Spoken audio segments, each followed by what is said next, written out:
Hey humans, how are you? Today I bring you something different. This is a study and not a big finished painting as I tend to make. I've been so caught up in creating a body of work and having inventory and this and that I forget I just recently started to paint and I'm just at my starting point and developing as an artist. There's so much I still want to learn, both from a technical perspective and a personal point of view. Finding or developing that style that genuinely represents me and my aim.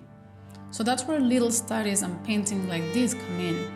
I can make uncommitted artworks quickly between my more significant big pieces. I think I learned from doing when it comes to technical aspects of art. It's tough for me to pay attention to videos, get a feeling of how it's done from books, and I can't afford classes. If not, that's what I'd probably choose since it's more personalized and I will have access to feedback as well. I've wanted to explore how to make a glare effect for some time. I already had a relatively unconscious interest in portraying light with paints. There's something so magical to me about how something opaque like primary color paint can create the effect of something glowing. I would genuinely feel like a witch when I could achieve this. That's probably why so many of my paintings have light elements. Again, it wasn't a conscious effort, but there are neon lights, the out-of-focus sun behind plants, cyberpunk cities with their lights, dark road lights, and so on. Recently, when I was very sick, one of the symptoms was that I wouldn't be able to see well light up things. I could barely read my phone, could not watch TV, and could not drive at night. I also felt such a sensitivity to light. Grocery store lights are actual torture. It's a hard sensation to describe. So every time I would go out at night in a world made out of glare to me, I try not to freak out and get hypochondriac by trying to see its beauty. How these out-of-focus lights formed great artworks only I could see.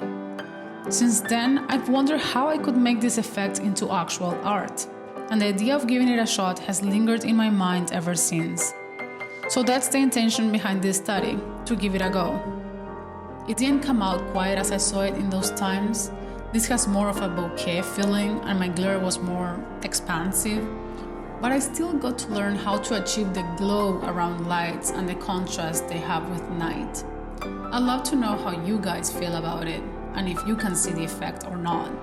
You could be the feedback I'm missing by being self-taught.